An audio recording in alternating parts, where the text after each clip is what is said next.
And COVID is critical because this is what convinces people to accept, to legitimize total biometric surveillance. If we want to stop this epidemic, we need not just to monitor people, we need to monitor what's happening under their skin. Cardinal Mueller from Germany recently gave a warning that these global elites are attempting to use the pandemic to usher in a total control surveillance state. So far, it's corporations and governments collecting data about where we go, who we meet, what movies we watch. The next phase is the surveillance going under our skin. Mass surveillance systems established even in democratic countries, which previously rejected them. And we also see a change in the nature of surveillance. Previously, surveillance was mainly above the skin. Now it's going under the skin. Governments want to know not just where we go or who we meet. Above all, they want to know what is happening under our skin. What's our body temperature? What's our blood pressure? What is our medical condition? The other book that I really enjoyed, a book by an Israeli author, Yuval Harari, called Sapiens. And it's a sweeping history of the human race from 40,000 feet. And part of what makes it so interesting and provocative is that because it's such a condensed, sweeping history, it talks about some core things that have allowed us to build this extraordinary civilization. Now humans are developing even bigger powers than ever before. We are really acquiring divine powers of creation and destruction. We are really upgrading humans into gods. We are acquiring, for instance, the power to re-engineer life. It's happening. It is a reality. And if we're not talking about this, it's going to happen. Because you have any government official who starts to sense power, if they don't believe in Christ, they don't have a sense of virtue, they're going to go for it. That's fallen human nature. We have to be awake to that fact. Humans are now hackable animals. You know, the whole idea that humans have, they have this soul or spirit and they have free will and nobody knows what's happening inside me. So whatever I choose, whether in the election or whether in the supermarket, this is my free will, that's over. All this story about Jesus rising from the dead and being the Son of God, this is fake news. Don't live in a delusional world. Live in reality. Recent years, we saw populist politicians undermining deliberately the trust that people have in important institutions like universities, like respectable media outlets. These populist politicians told people that, say, scientists are this small elite. And we need to be talking about this. You need to be saying, if you're going along with COVID, these governments, these officials, they have an ulterior motive for you being afraid. Because the more afraid you are, the more authority you'll accept that you wouldn't otherwise have. That's what they're trying to do. And that's why they're fanning the fears.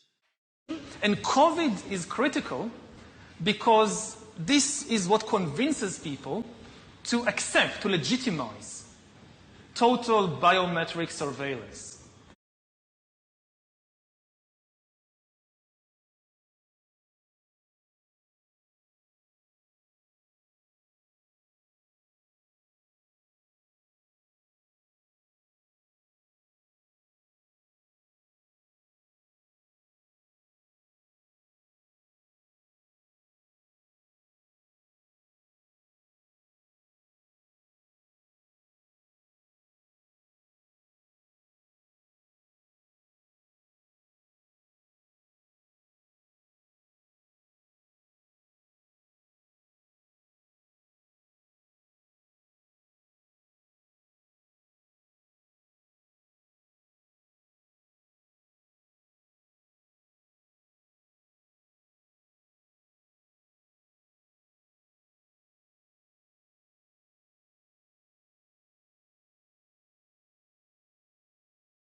the US Constitution and the agenda of the globalists implemented through these vehicles like the WEF, like the UN, these international organizations, what they want, we know, we see it. We have the prime example, which is what is happening in the CCP's China, this mass surveillance state, these arbitrary lockdowns that are going on right now, which are so atrocious.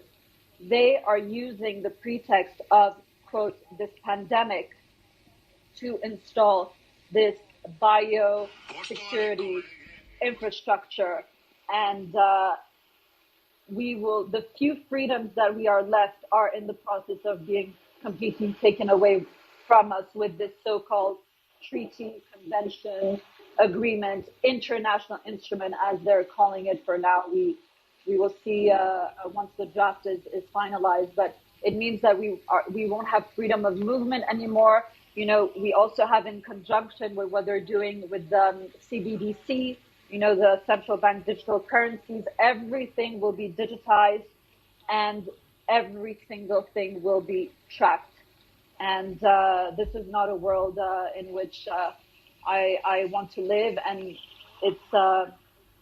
it's something that we all have to, however we can, push back against and stop.